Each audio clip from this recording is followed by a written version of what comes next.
दोस्तों, यह एक पुरानी रूसी लोक कथा है जिसमें एक गरीब लड़का, बर्फ से ढका जंगल और रात का खाना कुल्हाड़ी का सूप है। इवान रोज जंगल से लकड़ी काटता था, उसे बाजार में बेचता और उसी से अपना गुजारा करता था। उस दिन भी इवान सुबह कुल्हाड़ी लेकर जंगल गया। घंटों मेहनत की, गट्ठर बांधा और शाम तक बाजार में बेच दिया। लेकिन लौटते समय मौसम अचानक बदल गया। हवा तेज हुई और भारी बर्फ गिरने लगी। रास्ते धीरे धीरे बर्फ में गुम हो गए। कदम भारी थे, ठंड हड्डियों तक उतर चुकी थी। इवान समझ गया, अगर आज शरण नहीं मिली तो रात नहीं कटेगी। बर्फ के बीच उसे एक पुरानी झोपड़ी दिखाई दी। वह वहां पहुंचा और दरवाजा खटखटाया। बूढ़ी औरत ने दरवाजा खोला और गुस्से में कहा, तुम अंदर नहीं आ सकते, यह घर तुम्हारे लिए नहीं है। इवान ने सिर झुकाया लेकिन परेशान नहीं हुआ। वह बाहर ही ठहर गया। ठंडी बर्फ में इवान ने फायरवुड जमीन पर रखा, आग जलाने के लिए। फिर उसने बूढ़ी औरत से विनम्रता से कहा, माँ, अगर मुझे एक बर्तन मिल जाए तो मैं अपनी कुल्हाड़ी से स्वादिष्ट सूप बना दूंगा। बूढ़ी औरत सोच रही थी, सिर्फ सूप बनाएगा?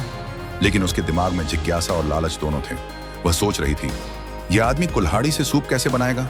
अनजाने में वह उसके कौशल को देखना चाहती थी। लालच में उसने बर्तन दे दिया। इवान ने फिर धीरे धीरे सामग्री मांगना शुरू किया, लेकिन बहुत चालाकी से। वह पानी, नमक, सब्जी, मक्खन और मांस एक एक करके मांगता रहा। हर बार थोड़ी सी स्वाद चखने का बहाना बनाता। भारी बर्फ गिर रही थी, हवा तेज चल रही थी। इवान पानी डाला, आग लगाई, पत्थरों को स्टोव की तरह सजाया और कुल्हाड़ी डालकर सूप बनाने लगा। जब थोड़ी सामग्री डाली, वह चम्मच उठाकर जैसे स्वाद छक रहा हो। वाह, बहुत स्वादिष्ट है, लेकिन अगर थोड़ा नमक होता तो और अच्छा बनता।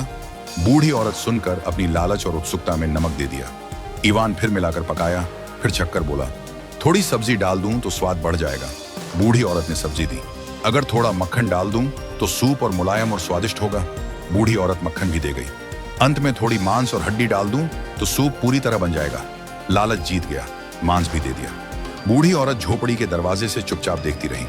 वह हैरान और उत्सुक थी कि इतनी ठंड में इतनी साधारण चीजों से इवान कैसे इतना स्वादिष्ट सूप बना रहा है। उसने महसूस भी नहीं किया कि वह खुद सारी सामग्री दे रही थी। इवान की चालाकी में फंसकर थोड़ी देर में गर्म खुशबूदार सूप तैयार हो गया। इवान ने कुल्हाड़ी बाहर निकाली, सूप परोसा और बूढ़ी औरत को भी दिया।